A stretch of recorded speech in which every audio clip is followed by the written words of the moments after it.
From the very beginning of our history, America has been populated by people who came here from somewhere else. We tend to focus on the immigrants who came here from Europe during the late 1800s and early 1900s, but even the Native Americans who were here when the first Europeans showed up had originally immigrated to America from Asia. During the 1800s, mainland China was in total chaos. Thousands of Chinese left their homeland in search of their golden opportunity, which they believed was buried in the mountains just outside of San Francisco. The earliest Chinese workers to arrive at the time of the California Gold Rush did the toughest jobs for the least money. When the gold rush came to an end, the silver rush started, and they were back in the mines again. And when the silver petered out, they went to work building the railroads.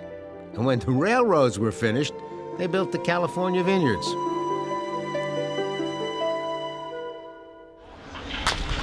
Asian immigration has continued. And today, some of the most interesting people coming to the United States are coming from Taiwan. Chien-Min Wang, who is pitching for the New York Yankees. Dr. Henry Lee, one of the world's most famous forensic scientists, who's with the Connecticut State Police. Fang Yi-Shu, a star with the Martha Graham Dance Company in New York and the Cloudgate Dance Company in Taiwan. Dr. David Ho, one of the world's leading researchers on the prevention and cure of AIDS. Walter Wang, a successful manufacturer and philanthropist. And Michael Tang, who introduced the first elegant Chinese restaurant in America.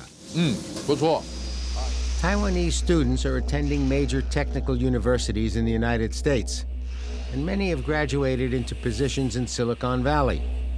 Jerry Yang, one of the founders of Yahoo, is a perfect example. Hi, how you doing? Hi. I've been a frequent visitor to their homeland of Taiwan, and I was curious to find out what they would recommend for my next visit. I asked, and this program is the result of their suggestions.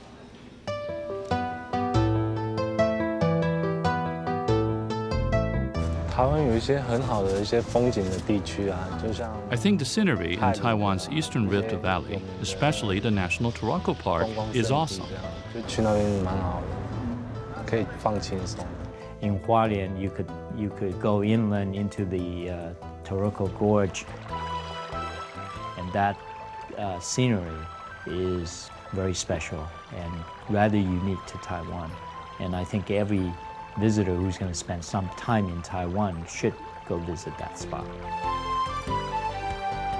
I like to see the countryside. I like to see the nature beauty.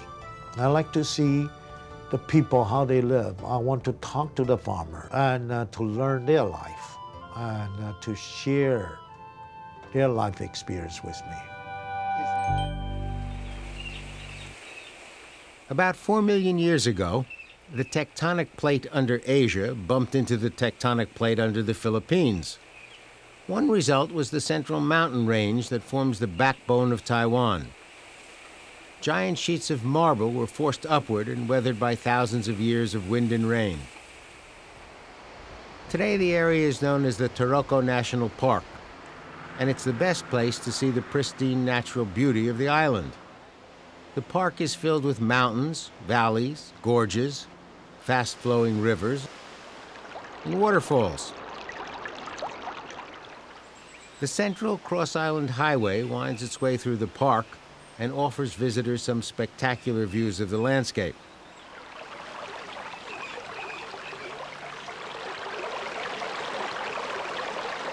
A river cuts through the Marble Mountains, creating one of the world's most interesting locations for whitewater rafting.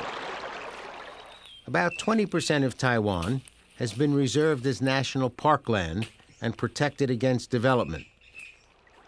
It's an extraordinary opportunity to see what this part of the world was like when it was still under the control of ancient tribes.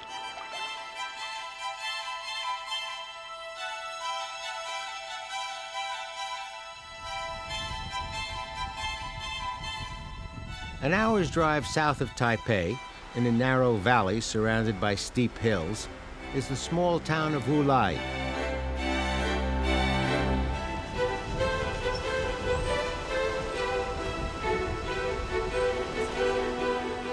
Before the connecting roads were built, it was not an easy place to get to, which helped protect its natural beauty.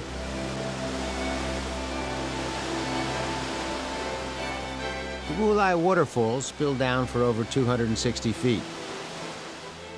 And if you're into extreme sports, you can take the Wulai cable car to the top of the cliffs. It rises to a height of 80 meters above the river, which makes it the highest cable ride in Taiwan.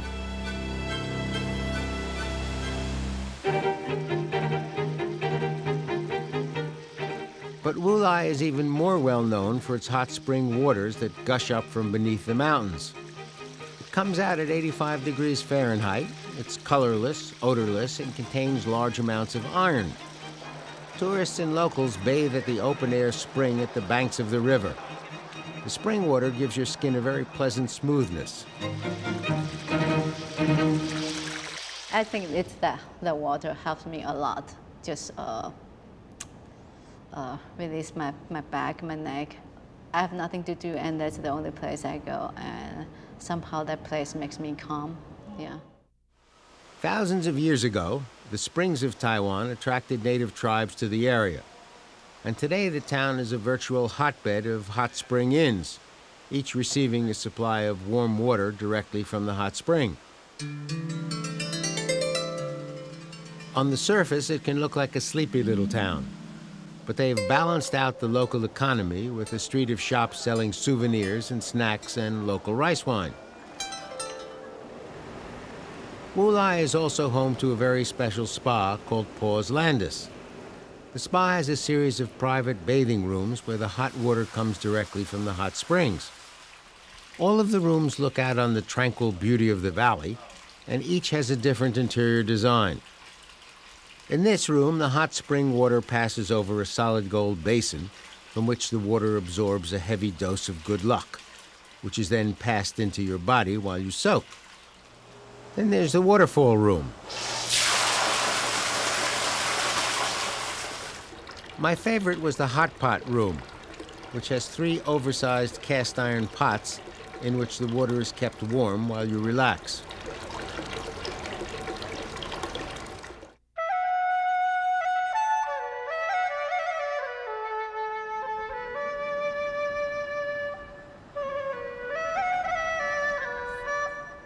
Taipei's Grand Hotel is run by a non-profit foundation dedicated to the preservation of traditional Chinese culture.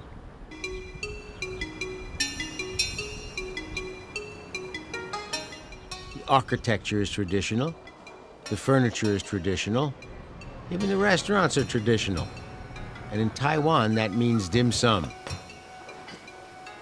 Now, Cantonese dancing is so famous, but I want a small steamed bao with crab, meat, and in there.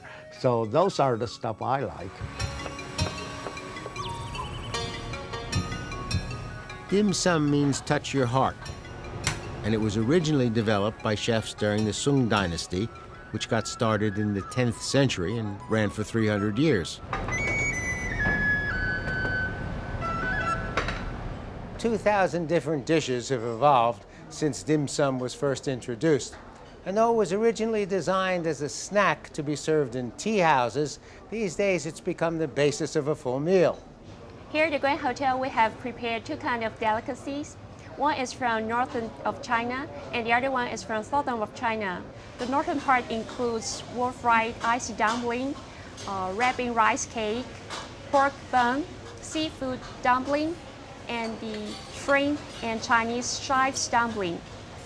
And the southern part includes vegetarian dumpling, taro cake, pork shao mai, fish dumpling, and the shrimp dumpling. There's nothing more important in Chinese culture than food. In fact, one of the ways you ask someone how they are is "Shi fan le mei," which means, have you eaten? The theory being, if you've eaten, you're okay.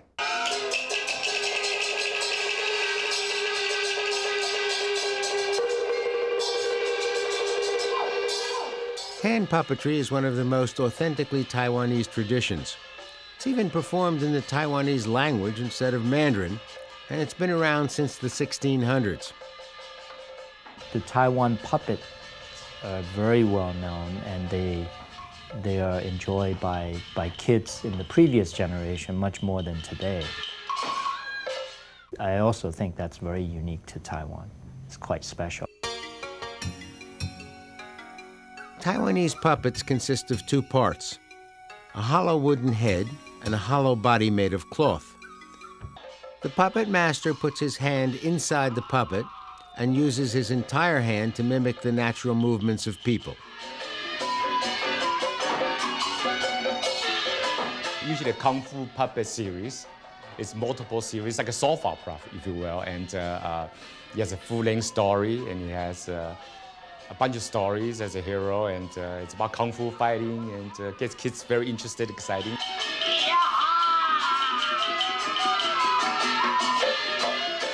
It's a little like Pinocchio meets Bruce Lee. Hand puppet shows are still a very popular form of street entertainment, with puppet masters reciting poems, singing traditional songs, and using sound effects.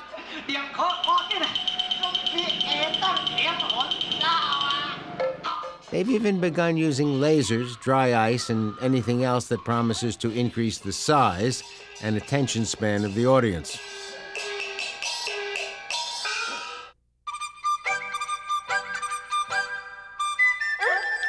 Another area in which Taiwan is balancing ancient traditions with modern technology is fashion.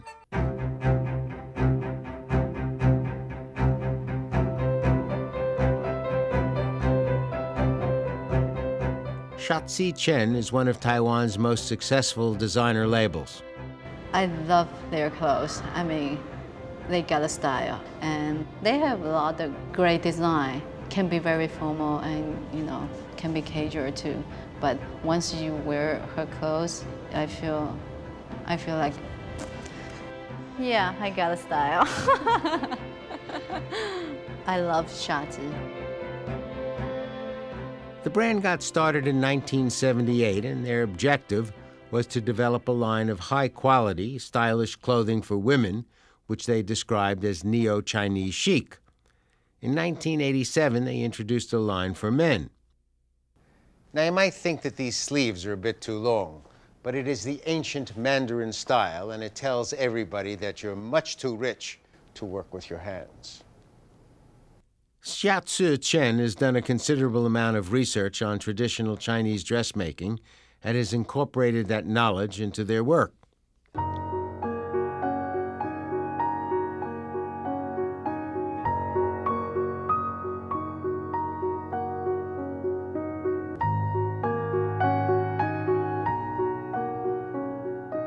Jade Market is a great place to shop. For over 1,000 years, the Chinese have worshipped the Jade Emperor. And when they started mining jade in the 1700s, it became the country's most precious stone. It's beautiful, but it's also tough. Every weekend, hundreds of vendors who specialize in jade come to Taipei and set up a market that's open to everyone. There are new pieces, antique pieces, and polished stones. There are pieces that sell for thousands of dollars and pieces that sell for just a few bucks. They say that jade can reflect the wearer's way of life, with the color becoming more intense with age and literally polished by the owner's skin.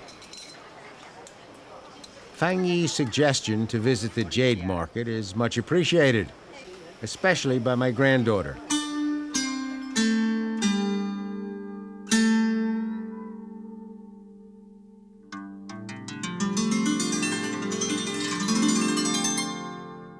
The restaurant is called the Slack Season, and it has an almost mythic place in the gastronomic history of Taiwan. Mr. Hang Saw Hang is the fourth generation in the business, and there will probably be a Hang in this restaurant for many generations to come. His great-great-great-grandfather is credited with developing the basic recipe for Tainan noodle soup, which is one of the most traditional of Taiwanese dishes. The story of Tainan noodles goes like this. Hang's ancestor was a fisherman, but because of the typhoons that came through in August and September, he didn't have very much fish. It was kind of his slack season. So he developed a soup made from noodles and shrimp and pork, which he sold from a stand. It's kind of Taiwan's answer to spaghetti bolognese. And today it's a national favorite.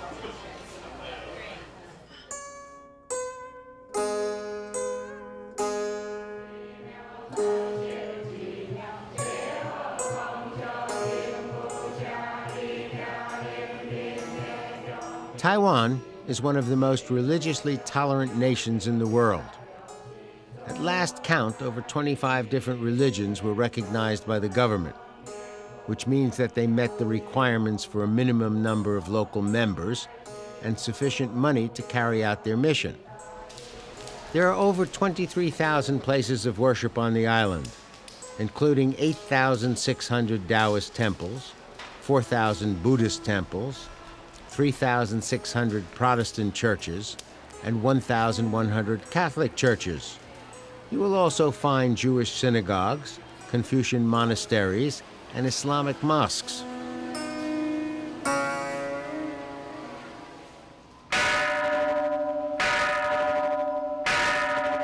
Almost all of the monasteries and temples are open to the public and welcome both worshipers and visitors.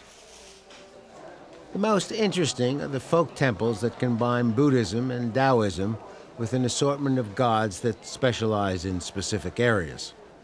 The most popular folk deity in Taiwan is Matsu, patron saint of seafarers. Her dark blue face makes her easy to recognize. And she's always accompanied by two giant statues with huge ears and huge eyes. One is known as eyes that see 1,000 miles, and the other is ears that hear on the wind. The legend of Matsu tells of the daughter of a fisherman who was born about 1,000 years ago. One night she had a dream that her father's boat was caught in a typhoon and sinking. In the dream, she tried to save her father and her brothers who were on board. When she woke up, she found out that there had been a typhoon and that by some miracle her brothers were saved, but not her father. She spent the rest of her life using her special powers to save people. Over the years, her benevolence has extended to all in need, and her followers are in the millions.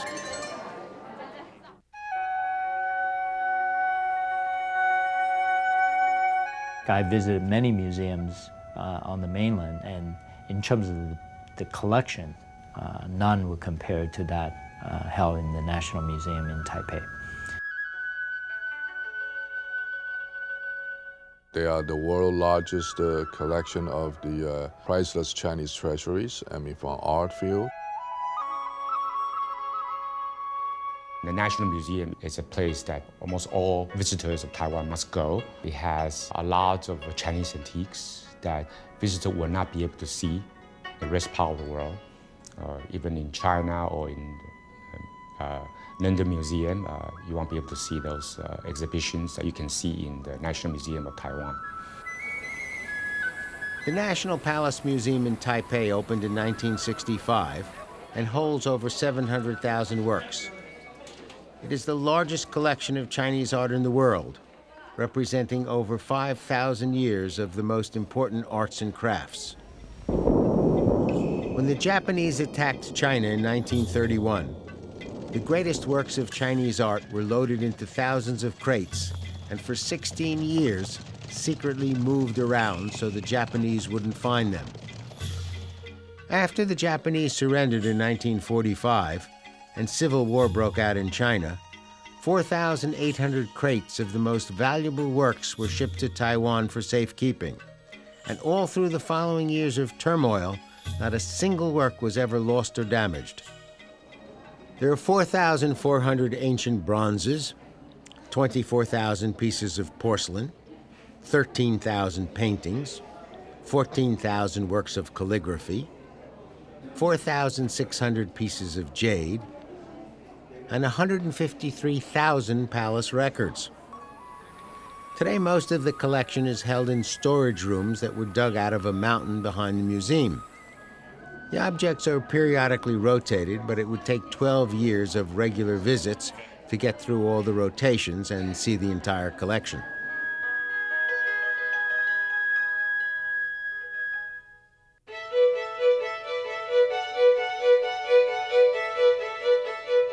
For the tourists, if they just stay in a five-star hotel, eating hotel meal, you'll only see part of the country.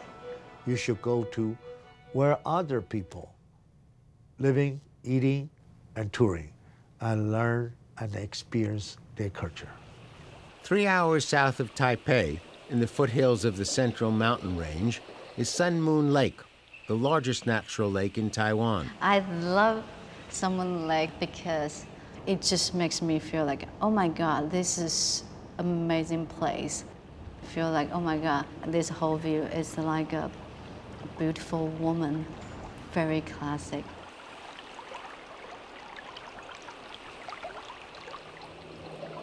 It got its celestial name because of its shape. The eastern part of the lake is round like the sun, while the western part is shaped like a crescent moon, hence the name Sun Moon Lake. Legend has it that the lake was discovered when the ancestors of the Shao tribe stumbled upon it while they were out deer hunting. They found it so beautiful that they moved their entire clan to its shores. These days, there are only 300 people in the Shao tribe, but they still live in their favorite neighborhood, and they have exclusive rights to the best block, a sacred island in the center of the lake that serves as their private sanctuary. Even though the island is accessible only to the tribe, the rest of us have plenty to do: fishing, boating, eating, and lots of hiking. 7 different trails wind through tea farms, conifer forests, aboriginal villages, and a waterfowl sanctuary.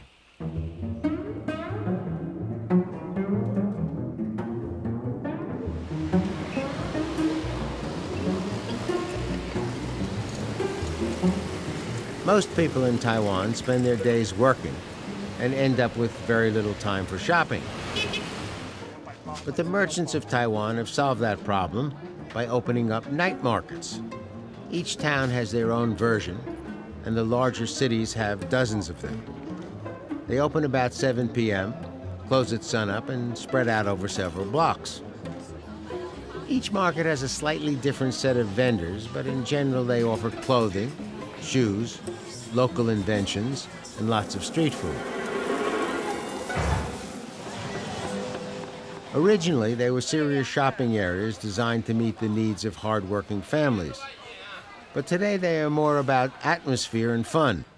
Rosa Xu, a resident of Taipei and a friend of mine for many years, took me to have my fortune read. Ah, fortune teller. Well, let's have our fortune told. What is she saying? You don't want to know. What's she saying now? You don't want to know. I want to know. No, you don't want to know. I don't want to know. She said the program will be finished within 5 seconds. Quick. For Travels and Traditions, I'm Burt Wolf. That was fast. You can watch this program and link to hundreds of other Burt Wolf programs free at burtwolf.com. There's information on how to tour the same places, plus Burt's slightly irreverent take on history and culture. It's all at burtwolf.com. Fang Yishu, a star with the Martha Graham Dance Company in New York and the Cloudgate Dance Company in Taiwan. Dr. David Ho, one of the world's leading researchers on the prevention and cure of AIDS. Walter Wang, a successful manufacturer and philanthropist. And Michael Tang, who introduced the first elegant Chinese restaurant in America. 不错。 Taiwanese students are attending major technical universities in the United States, and many have graduated into positions in Silicon Valley. Jerry Yang, one of the founders of Yahoo, is a perfect example. Hi, how you doing? Hi. I've been a frequent visitor to their homeland of Taiwan, and I was curious to find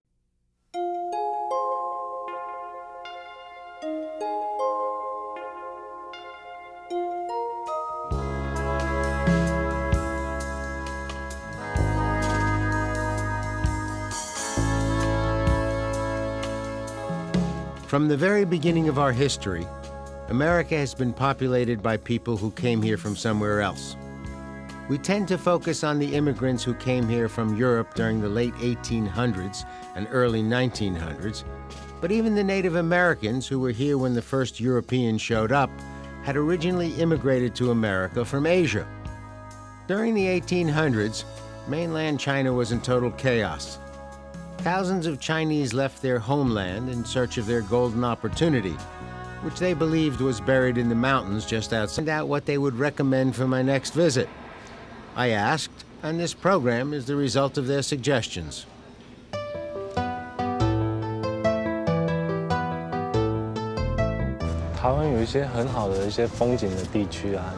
I think the scenery in Taiwan's Eastern Rift Valley, especially the National Turako Park, is awesome. In Hualien, you could go inland into the Turako Gorge, and that scenery is very special and rather unique to Taiwan. And I think every visitor who's going to spend some time in Taiwan should go visit that spot. I like to see the countryside. I like to see the nature beauty. I like to see the people, how they live. I want to talk to the farmer and to learn their life and to share their life experience with me. About 4 million years ago, the tectonic plate under Asia bumped into the tectonic plate under the Philippines. One result was the central mountain range that forms the backbone of Taiwan. Giant sheets of marble were forced upward and weathered by thousands of years of wind and rain. Today, the area is known as the Turako National Park, and it's the best place to see the pristine natural beauty of the island. The park is filled with mountains, valleys, gorges, fast-flowing rivers, and waterfalls outside of San Francisco. The earliest Chinese workers to arrive at the time of the California Gold Rush did the toughest jobs for the least money. When the gold rush came to an end, the silver rush started, and they were back in the mines again. And when the silver petered out, they went to work building the railroads. And when the railroads were finished, they built the California vineyards.